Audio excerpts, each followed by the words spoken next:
Hello, everybody, and we are back once again for the Continuity of Care Forum 7 Youth Inquest 2022.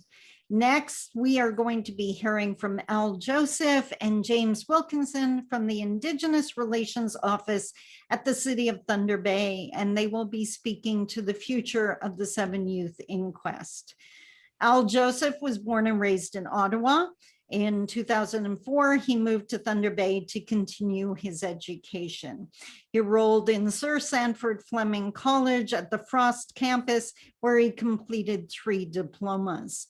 With a solid foundation in the management of natural resources, Al went on to attend Lakehead University's Forest Conservation Program. Al continued his studies, earning a master's degree at the University of Eastern Finland and the Swedish University of Agricultural Studies. Al has worked in a variety of fields over the years. Beginning in 2001, he was hired as a fire ranger with the Ontario Ministry of Natural Resources and Forestry. It wasn't until 2012 that he moved to the world of provincial parks with a move to the Nipigon District Office and then to Ontario Parks in Thunder Bay. This was followed by a dream-fulfilling opportunity to live and work in Canada's Eastern Arctic. His work took him across Nunavut and into several communities and national parks. James Wilkinson came to Thunder Bay in 2009 from Toronto to heal and ended up staying. He got involved in the community and started working with youth with a focus on Indigenous youth, teaching music and media programs through a youth organization he started in 2011. Part of his healing journey was to find direction. And once he connected with the Indigenous community, he started attending gatherings, ceremonies, responding to callouts for support from various community members, and began spending time with elders and knowledge keepers. For 30 years, James has worked with youth through martial arts, music, and media training. He has also performed Indigenous awareness training for the City of Thunder Bay's new and existing employees until just before the pandemic. During his 13-year journey here in Thunder Bay, he has gathered traditional knowledge from various community members and elders and does his best to live Mino Bamodzuin, a good life. He remains dedicated and invested in bringing about positive change in the community for the betterment of all. Please help me welcome Al and James. Take it away, guys. Wow, miigwech for such a wonderful introduction, or perhaps as we would say in the Arctic, koyanamik. So yeah, as Sandy was saying, my name is Al, and I'll be presenting with James on how the city is looking forward to sort of the future of the 7 Youth Inquest, some of the work that we've done, and how we see the recommendations fitting into sort of the framework of what we want to do in the city more broadly, just to improve Indigenous relations.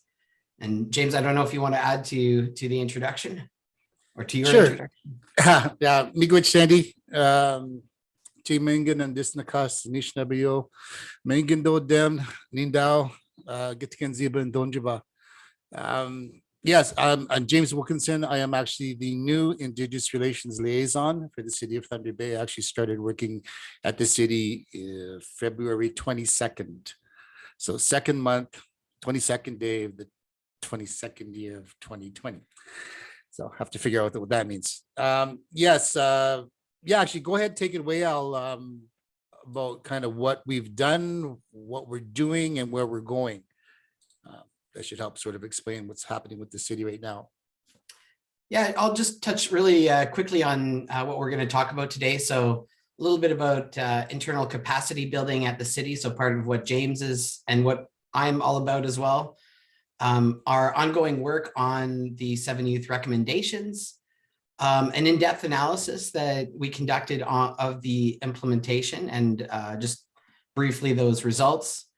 the future approach to the inquest at the city, and talking a little bit about Thunder Bay's Indigenous relations and inclusion strategy, some citywide action plans that we're hoping to get rolling on, and something that we're calling a colonial audit for now, an exercise in decolonization, and we'll see how that rolls out as well. So I'll just hand it over to James for this next slide. Okay, just give a tiny bit of background. The Indigenous Relations Office at the city has undergone some staffing changes. Originally started off with one person, that expanded to one person with a helper, and then two people. And now I believe we have three with a support of almost 5 staff. So it's been a slow growth. And, with the transient population of over 20,000 Indigenous people in the community, as well as people coming in from northern communities, as well as the Indigenous population that already is here, it's a lot for, a couple of people, even 3 people to actually handle and try to deal with in an effective way. So we're working on restructuring our office so that we can move forward in a good way, deal with the issues that need to be dealt with, and take a wider approach to dealing with some of the issues that exist within the corporation as well as within the community. So in 2021, the policy analyst position was added, which is Al's role now. And we're focused on the mandate to the Indigenous relations, and with the adoption of the strategy, we're building a solid foundation for our work in the city. And preparing to move forward at full speed on the inquest projects, the TRC, MMIWG recommendations, as well as the 7 youth recommendations to help us framework what we're going to be doing over the next little while.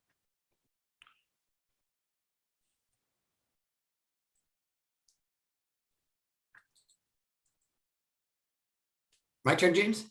Yeah, your turn. Back to you, Al. So some of the ongoing work on the recommendations, the city has been working towards trying to fully implement all 31 recommendations that were directed at us. And we also hope to continue to play a role in supporting other named parties when and where we can. So things like the student orientation or tours of the city, wherever there's a partner who's, implementing something that they are meant to implement under the inquest recommendations. If there's if there's a helping hand that we can lend, then we would love to be able to do that. So as of this year's report card, the city still has 3 recommendations that are not considered fully implemented. And this is the report card that was given to us by Aboriginal Legal Services of Toronto. The 3 are listed there. Number 74 has to do with those student welcome kits and the materials. I won't read verbatim the recommendation, but basically the city needs to improve how it provides information and orientation information to students when they arrive in the city. And what we're currently doing, something that we've been working on for a little while, is a plan to address this in a more fulsome way. And we're hoping to implement that plan at the beginning of the next school year. And we still have to reach out to some of our partners. So for example, the hospital, there was a question during last session about the TIPS kit. And yeah, we wondered if maybe that was something that we could, maybe our kit could be handed over, side by side with that kit. That would be something interesting to do. And basically we want to do something that's more than just providing a pile of photocopied brochures and maps. We really would like to, provide information in a useful format for the students. So is that through some kind of a digital app? Is that through, meetings with them? Or is it a printed map, something that you want to fold and stick in your jacket? Whatever the case may be, we want to make sure that we're doing that properly. Number 108 is all around training for transit drivers. So before James and I joined the office, the response of the city to that recommendation was basically that the drivers already received training on how to how to recognize people who may be under the influence of alcohol or something like that, or persons on the bus that need some kind of help. and there's a system for logging any incidents. And I think we've been clearly told by Aboriginal Legal Services of Toronto that that's not good enough. And so James and I and our manager Tanis, as well as the manager of transit, are going to sit down and come up with a real and meaningful way to address that. We accept that, until now we haven't really been doing what needs to be done, and we want to make sure that we are doing what needs to be done. So we're going to move forward with something a little bit more meaningful than the drivers already have training. The last of the three that we haven't received a full sort of passing grade on is number 110. And that's reflecting the presence of Indigenous people on the landscape for millennia. So some of the things that we're doing on this in the city is really at a more systemic level. So we're really taking sort of a broader look of every space in the city. And what we're trying to do is figure out where we can sort of insert some of that, like indigenized spaces, and more clearly reflect the history and culture of Indigenous people in the city.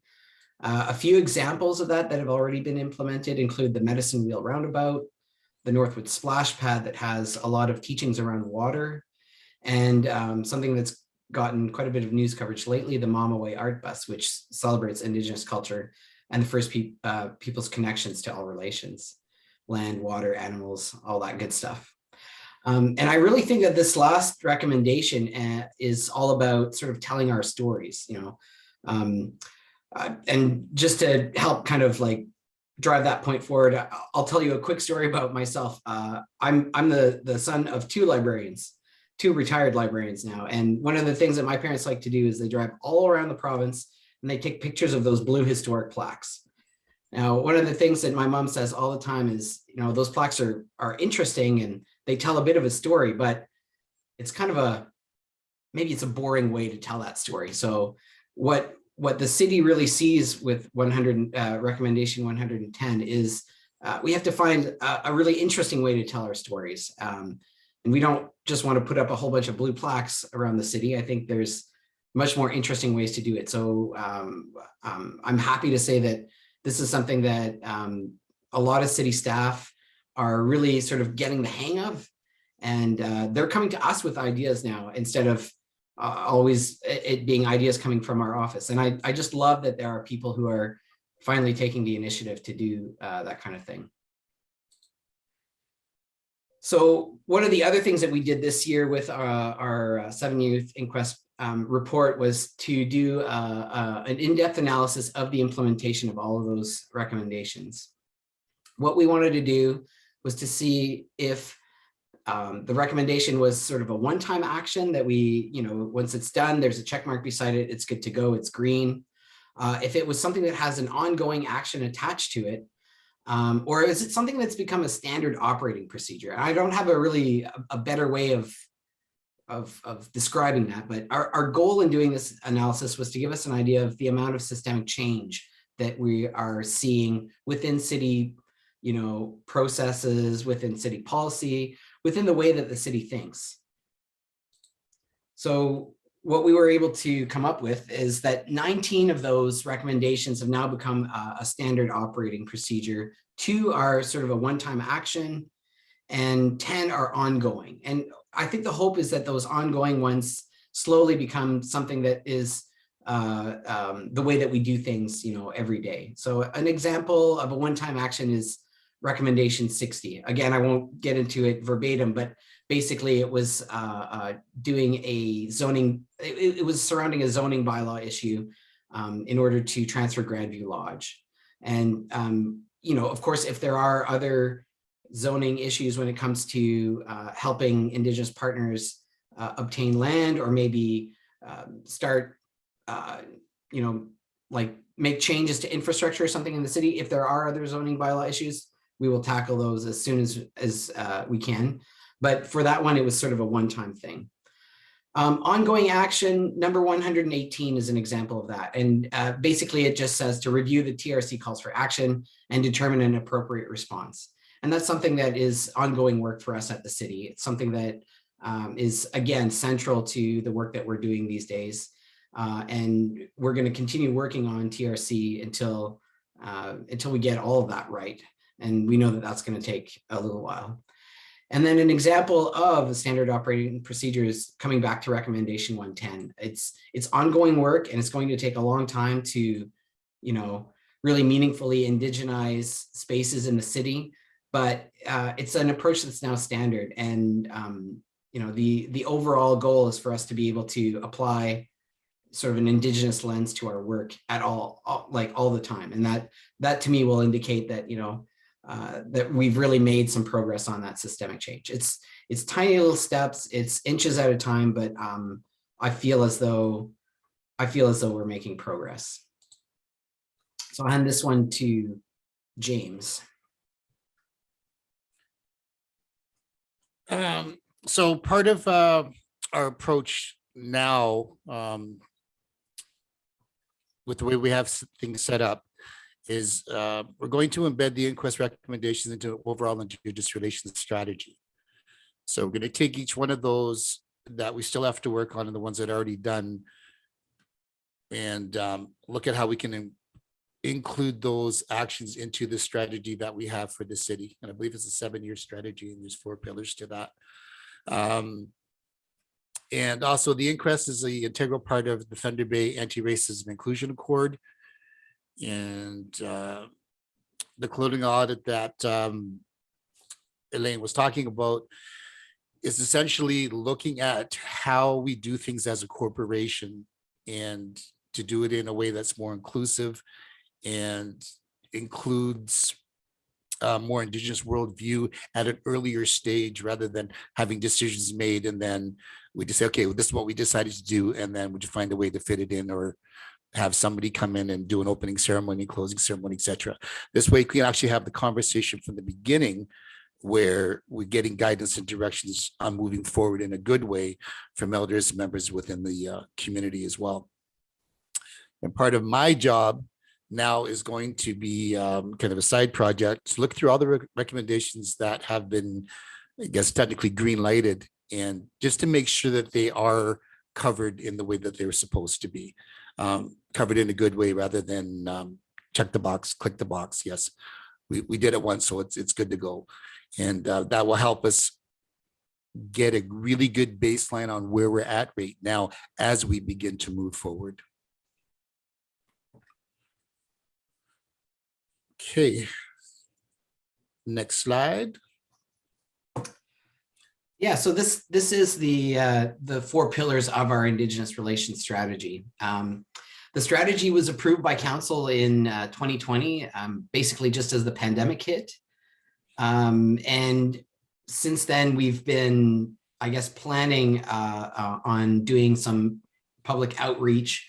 And at the end of this presentation, we'll share a link with the group that invites people to fill out a survey to help us get that public input.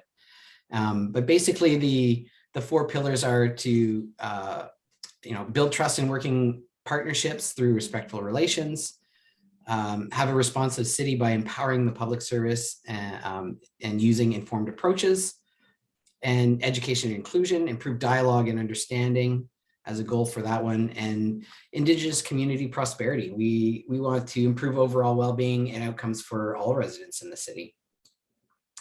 The strategy also incorporates the Anti-Racism and Inclusion Accord, what James was mentioning on the last slide, and the commitments that are sort of in the strategy and are mirrored in that in the accord.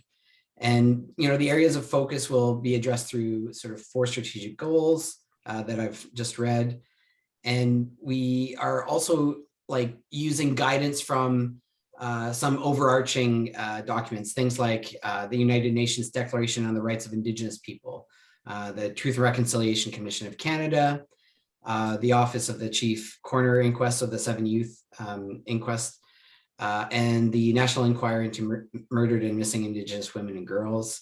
And then, of course, the city also has several relationship agreements between the city and either Indigenous partners or other Indigenous communities. So those are all things that are embedded in that strategy.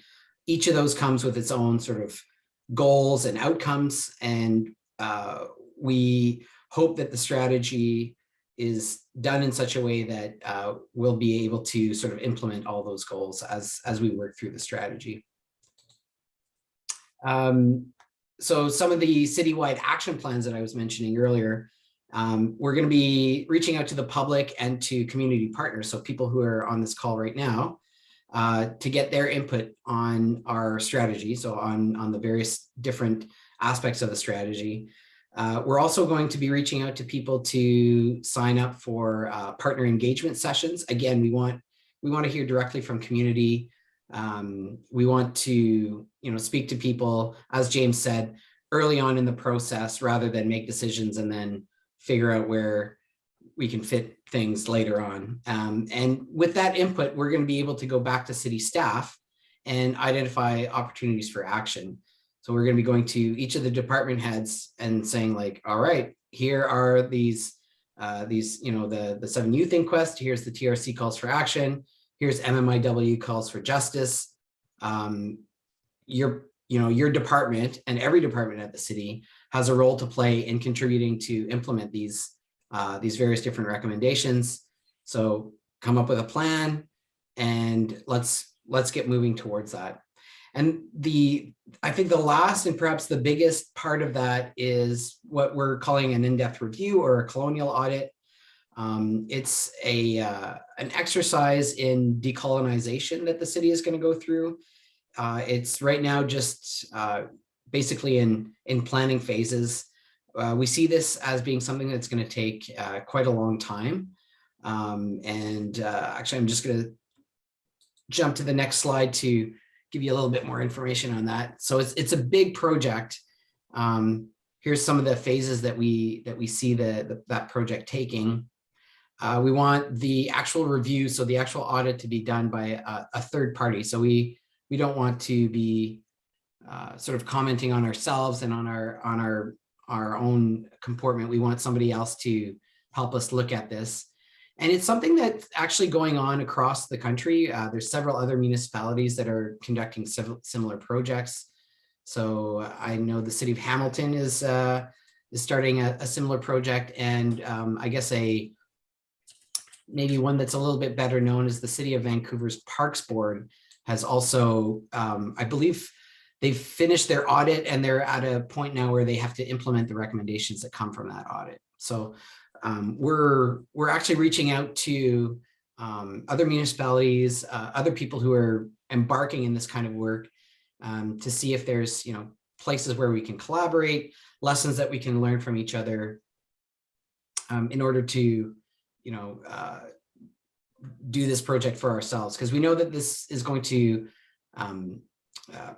it's going to probably be the catalyst for a lot of big changes at the city. And we expect that it's going to make us feel quite uncomfortable while we're doing it. And we, those of us in the Indigenous Relations Office, we know that we're going to get pushback from various different people. It's something that is meant to be more than just performative. We don't just want to do this just to appear as though we're doing something. We want it to be, actual action. And we expect, like I said, that people are going to be at the city are going to be very uncomfortable with some of the results of this, but we're ready for that. We need to know it. We need to know those truths before we can move on to, move forward in a good way. So I'm going to hand this next slide over to James. So part of our focus right now and ongoing is going to be the renewed commitment to implement the inquest recommendations. And again, as I mentioned earlier, it's about going through the ones that are already greenlit and making sure that they were done in a good way, adjusting the ones that haven't been. And I mean, actually going in and digging and finding out exactly what was done. Also using the recommendations for the TRC, the MMIWG, and especially the 7 Youth Inquest for supporting existing programs, developing new programs with our Indigenous partners, as well as partners in the community, and creating opportunities for youth and Indigenous members of the community. There was a lot of recommendations that had to do with being reconnected to culture, land, and creating opportunities. So at the end of the day, it's my understanding that the recommendations, especially the 7th Youth Inquest, it's about safety. Because we lost kids on our watch. It's that simple. So doing what we can to mitigate that, reduce that, eliminate that, and work with partners in the community to do something that we've been slowly working on as a city, but haven't quite got there yet. And that's about improving the relationships with our Indigenous neighbors and Indigenous members within the community. And I just wanted to say that with my new role and just starting this position, that is one of my main focuses, and it's something that I will continue to work on. And it's about establishing and rebuilding and building those relationships, because really the teachings that I've gotten, that's what this is all about. And the sooner that we can do that, the better that we can do that, the better we'll move forward in a good way. Language. So I know we're going to be taking questions in just a quick second, but I'll skip over this slide just to share this link with folks that are on the call right now. This is a link to our survey. It's quite short. It's only, I believe it's like 10 or 12 questions. Please fill out the survey. There's a chance to win an iPad. We want as many people as possible to fill out the survey. This is the input that we're going to be using to implement our Indigenous relations strategy. And so the more information, the better. So yes, Miigwech, thank you. Thank you very much. And I'll just leave you guys with mine and James' contact information. If you have if we don't have time for all the questions here, or you have something that you think about later, please reach out to us. We're ready and willing to listen. So Miigwech, thank you. Merci. Language. Okay, awesome. Awesome presentation. A lot of work ahead of you guys.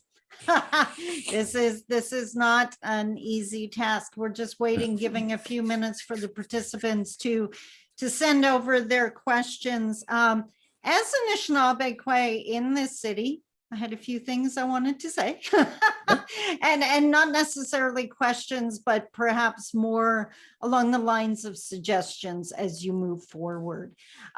For one, you talked about sharing Indigenous stories. And right now, we're not just wanting those historical plaques, and I totally get what you mean by that.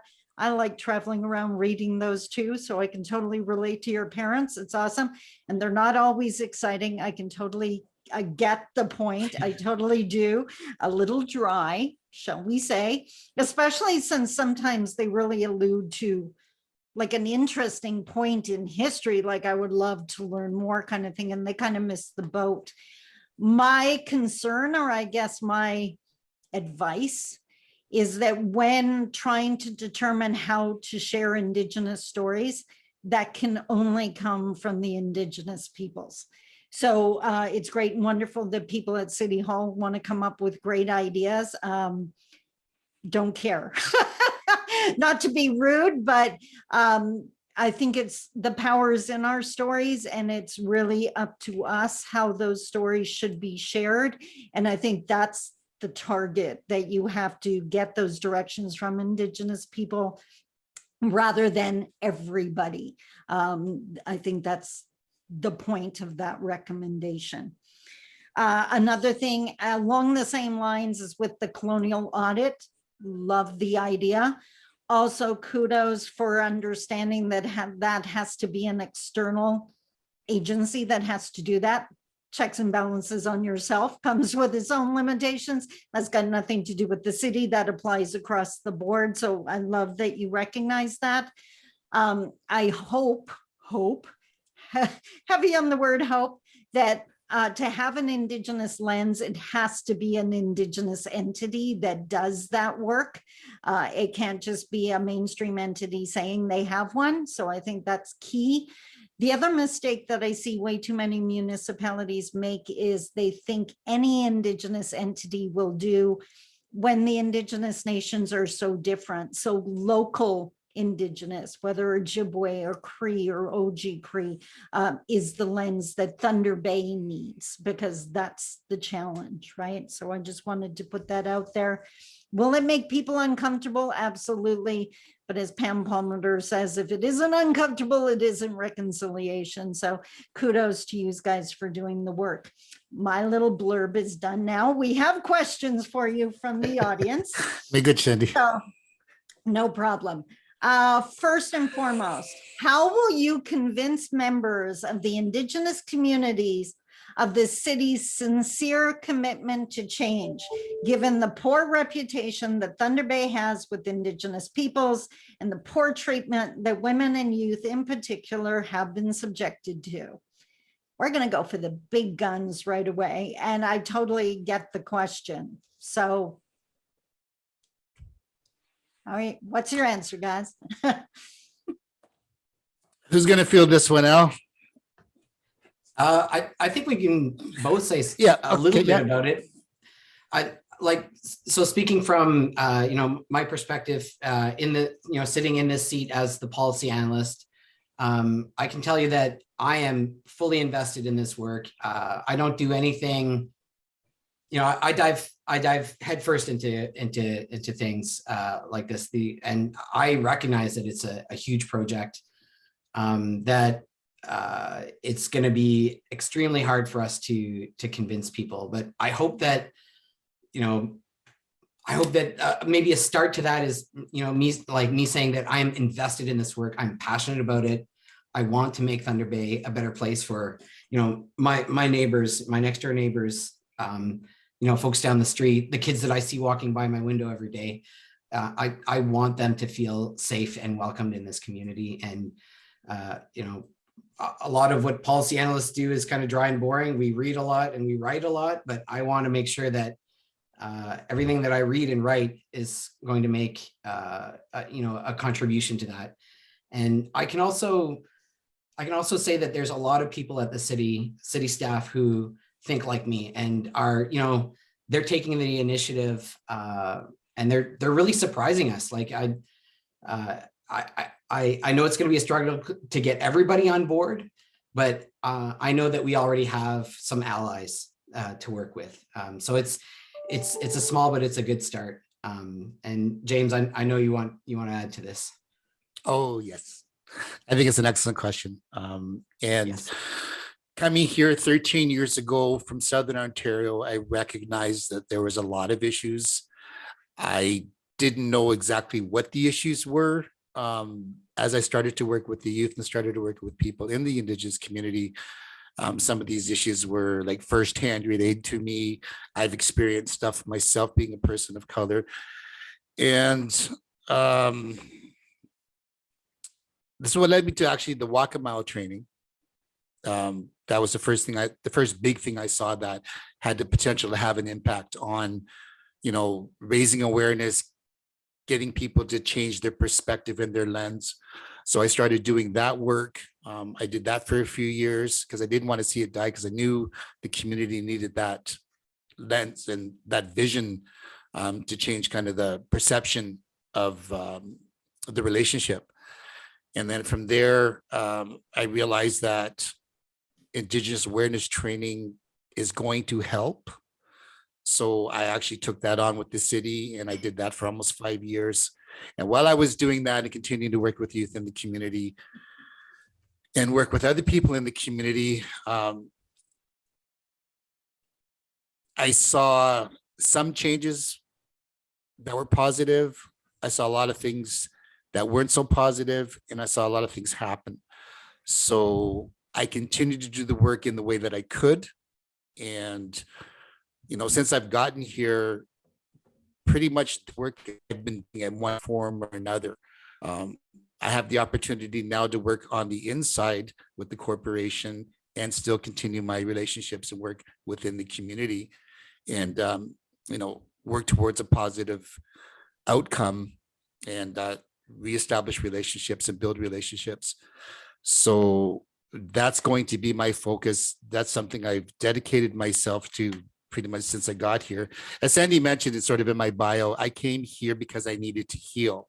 This community helped me heal. And I will always be dedicated to this community because you basically in some way saved my life. So that's something that I will always cherish. I was always work towards, and I was hold in high esteem. Fortunately, my viewpoint, and Sandy's known me for a while, my personality, I recognize certain things that are happening within the city. And, you know, I'm the type of person that when somebody suggests something, I ask them why, especially if they're not Indigenous.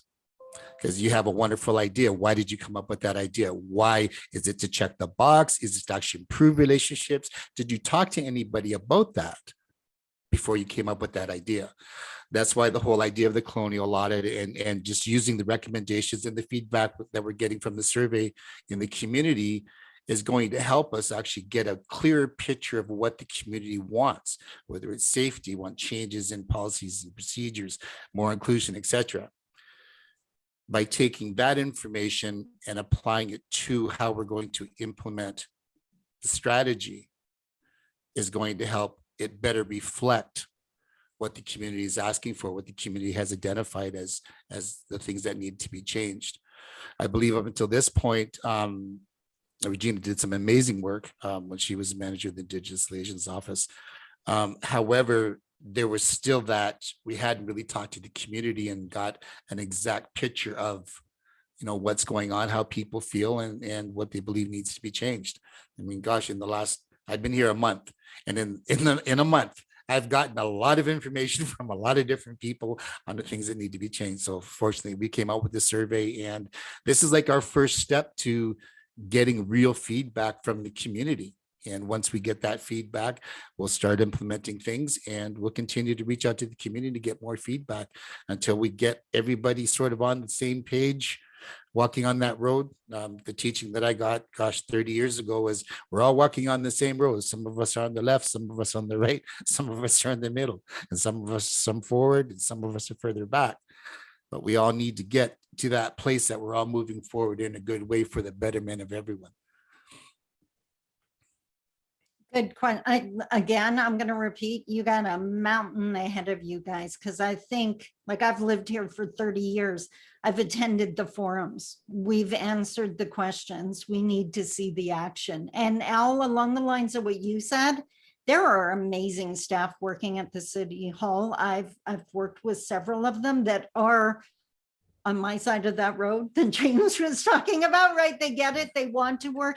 I think everyone's concerned about the people in power when it's talking about senior management or even our elected officials, because that's where it's either going to stop or it's actually going to change something. So again, I think you have your work cut out for you. The next question is, what, just out of curiosity, because you brought it up and it's really exciting, what other cities are doing an audit, like that colonial type audit that you mentioned? So I know for sure City of Hamilton is going to conduct one. As I mentioned, the City of Vancouver Parks Board, so that's like a part of the City of Vancouver is doing one. And then ourselves, I know there are other municipalities that are interested, although I couldn't list them all off the top of my head. But for sure, City of Hamilton, Shelley Hill, that's their, I don't think she's called Indigenous Relations Manager, but that's their Indigenous Relations Manager is leading that work. I can speak really briefly to the City of Vancouver's exercise. When the audit was completed and it was done by a third party, somebody local, like you said, very important. There was a lot of people were sort of applauding that work. And at the time they had senior management. So city council in Vancouver was very sort of pro-reconciliation. There was a lot of support for it across the community. But they've been really slow to come up with an implementation plan, and they've been criticized quite heavily for that. And so, you know, we have an election coming up, a municipal election coming up this fall. And I hope everybody that's on this call is going to go out and vote for somebody who you think will help make that change. Okay, thank you for that. Yeah, because I've worked and lived in Hamilton and spent time out in BC. Definitely totally different environment, same kind of work, but yeah, again, that local push. Now, here's a really good, I want to know the answer to this. Will this presentation be available to participants in this forum, or is it on the city website? Because it was a really good presentation, good info. So Oh, thanks. We can definitely share it with the organizers of this forum so that it can be distributed. And of course, I think this was recorded, so it is available. excellent. Yeah, so we'll definitely make sure. I think you guys have a copy of it, so please feel free to share it, I guess. Which of course means we're calling you on your points, right? So just in case you didn't catch what that meant. Okay. Yeah. Next question. James knows me too. So question number 4. Are there cities in Canada which have gotten it right or are getting it right? Re-Indigenous relations that you aspire to be like, that you can learn from? Is there another city that you can, there's the example we need to follow? I'll start, and I'm sure James can finish on this. So one of the cool things in this job that I really love, and I think James is going to get onboarded on that as well, is there's a sort of a Canada-wide network of Indigenous relations municipal people, and we meet pretty regularly on different topics. So sometimes we meet just to discuss whatever and wherever. During the summertime, we met to discuss the National Indigenous Peoples Day. We've met to discuss activities for Orange Shirt Day, that sort of thing. And I don't think there's any one municipality that does everything right. But what's really cool with this network is we're able to get examples from cities across the country on different things that are really working for them. And, sometimes we bring those ideas to the city here. We work with our own elders council at the city, and sometimes they bring us ideas, of course, too. But, we might say like, hey, the city of Winnipeg is doing this. What do you guys think about that? Do you think that that's something that the city of Thunder Bay needs? And if it's a resounding yes, then we try and tackle that as well. I think there's really great examples actually in Winnipeg. They have a great manager there. The municipality of Wood Buffalo, so Fort McMurray in northern Alberta, they have really great staff as well. The city of Toronto, they have a much bigger staff than we do. We're three people right now. They have a team that's growing, and they have a lot of experience with obtaining funding and stuff like that for different initiatives. And so it's really good for us to be able to meet with them to get some of their ideas, some of their experiences, so that we can maybe tap into those same resources. But is there a city that's doing everything right? I don't know. I don't think so. And there's certainly a lot of cities and municipalities that are not doing anything. So yeah. That's the reality of it. I still aspire to, because we know, and I'm just going to name the elephant in the room here. We know that Thunder Bay has this national reputation for anti-Indigenous racism, even though some people like to deny it. It's out there. As someone who travels across Canada, trust me, it's out there. I've always thought, if we got that title, why can't we be the title, go for the title of the city that figured it out, right? Rather than denying it, tackle it, do that implementation plan, and to actually teach others how to do it. The one thing about your network of Indigenous relations, I love that idea, but I often see, the only phrase that comes to mind is the blind leading the blind. If it's a bunch of non-Indigenous people talking about what works, we're missing the boat again. And I think relationship is the key here. And there has to be way more discussion on an ongoing basis with Indigenous people and them saying what's working or what they need to see to make it work. Because a non-Indigenous person in pick a city could think that something's working, and that's not necessarily the Indigenous perspective. So I think it's build the relationships is huge. And speaking of building relationships, the next question, are youth involved with the anti-racism committee? The Committee of Council, Anti-Racism and Respect Advisory Committee. I'm going to assume yes. Yeah. There are youth members of that committee, but I don't know exactly what that committee works on, so I can't comment beyond that. I just want to touch on your comment that you just made, that municipal network. I'm one of the only non-Indigenous people there. It's almost all Indigenous people That's across good the to hear. board. Okay. It's so refreshing. I learned so much from those meetings, and I'm sure James will love these meetings as well once he gets on, because it's just nice to be surrounded by like-minded people. Yeah. And I can also say that there's people from Northwestern Ontario who are peppered across this network. One of the people working in the city of Vancouver is actually from Kitchener-Magoosuc, Inuig. So I think it's great that there's we have to realize that there's Indigenous people everywhere in Canada, in every municipality. It's not that they're all on reserves. I don't understand that way of thinking. There's so many Indigenous people who are living in municipalities across the country, and we just can't ignore that fact anymore. We know that. We know that. Yeah. We definitely know that. Yeah. Sorry, Sandy, just to answer your question about the youth. That's one of my focuses. Whatever opportunities we can include youth and youth voices in those committees, I am definitely going to push, and I will definitely be like the proponent for that.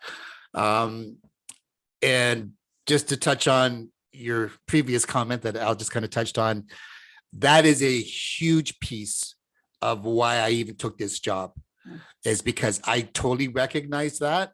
And the colonial audit is a wonderful thing. Getting a third party to come in is a wonderful thing. Making changes is a wonderful thing.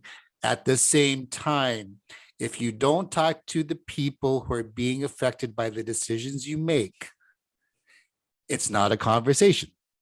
And if we look at a broader picture of just Canada as a country, the decisions that were made and the things that are like the fallout from that, it's from that model. That's a colonial model. That's a mainstream model. So for us to make real change, we can't use that model because that model is broken.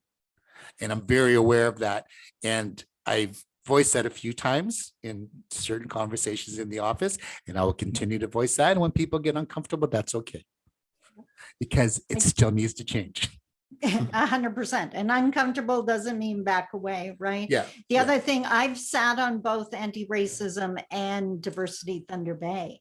And James, I know I'm preaching to the choir here, but along the lines of getting the youth involved, it's creating a safe space for them to get involved, because it can be incredibly intimidating to bring a youth into that set structure. And they felt intimidated going, and then almost attacked with so many questions. So that structure in itself needs adjustment. So awesome. Next question. How do you plan to, I love this question, by the way. How do you plan to evolve and give meaningful voice to Indigenous women and youth in developing, then implementing the Indigenous relations and inclusion strategy? Now, I want to jump in. It's already been developed, right? So that's gone by, right? We're at the implementation stage. Yes, no. Yes, I'm seeing yes, nodding. I'm seeing shaking no, head. So no, just my understanding of it, and I've read through it. It's a framework, so it's not like down to the minute detail. Everything's been decided. It's a framework. So we're going to use those 4 pillars to implement change, and we're going to reach out to the Indigenous community, women, youth, etc., to get feedback on implementing certain things a certain way. So it's like the framework has been decided on, like the pieces that we need. I think Regina did that, right? Yeah. So the actual implementation of that is still in the making. Okay, go well. I was going to say that we really hope to be able to work with different community groups. So, for example, Onwa, we want to have discussions with Onwa about, how best do we implement, this part or that part of the strategy that are relevant to, women and girls and that sort of thing. We don't want to move forward without having those conversations. Yeah. Just going to throw it out there again. Being an Anishinaabe again, one of the things that keeps coming up is we're asked to answer questions, but not just free to share what we want you to hear. So it almost feels like we're put into a box. Do you understand what I mean? That you come to the community to get direction on this or that, rather than us being the driver saying, we need you to hear this. So the challenge, I guess I would put to you, is creating forums where that freedom of, because if you don't hear us, how do you know what our concern is, right? So, and by the way, there was a comment just talking about anti-racism again. It was an identified disconnect between the city of Thunder Bay administration and anti-racism. So that's something that's got to be fixed. Yeah. Yeah. Okay. And Miigwech, for that comment about, I think that's really good advice for us as we go into these community engagement sessions, to try not to box people into like, well, we need to know about X, so let's ask them about X. I think that's very good advice, Miigwech, for that. Yeah, I've actually walked out of those types of forums for that exact reason, because it ends up feeling overwhelmingly, you don't want to hear from me. You just want an answer to your question. And when do I just get to talk, right? So, and I know I've heard from other Indigenous women feeling the exact same way. So I think a relationship is a dialogue, right? And it's not restricted. And we got to get away from the stereotype that if we just let them talk, it'll go on for 8 hours. That's insulting. Yeah, if it does, it's because we have 8 hours of stuff to share, right? So yeah. And I'm going to plug our Get Involved page at the city as well. So if you don't want to come to one of our public sessions, you don't want to, well, maybe you want to fill out the survey, but you don't like the questions, there's also an opportunity on the Get Involved page for the strategy where you can just sort of submit an idea or post, I forget exactly what it's called, post a note or something. If you want to write a very long thing and it takes 3 or 4 submissions, please go ahead. We want to hear anything and everything. We really do. Yeah, and I love that idea. Kudos to you for that. The one thing that just came to my mind is we've already established there's a distrust with the city. And I know surveys in the past, or even the phone line that you were able to call in, because non-Indigenous people trust the city, you get flooded with non-Indigenous comments where it's not necessarily Indigenous people going, because the distrust is there. Where's my comment going to go? Should I identify myself? Is this going to come back towards me, right? Like when you're operating in an environment of distrust, you can't just assume that because the vehicle's there that people are going to jump in, right? And we've tried, we've tried to make the survey available in places where Indigenous people are. So for example, you can pick up a paper copy of the survey at Anishinaabe Mushkiki in town. I believe we also have a location at Fort William First Nation. We've made the link available through Wawate News and several of the outlying communities, because we recognize that Thunder Bay is like a hub. People come here for education, they come here to work, they come here for healthcare.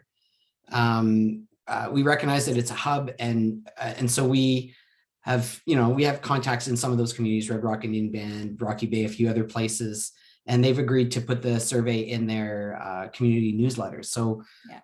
we're hoping that will also, open up other avenues for Indigenous people to make those comments.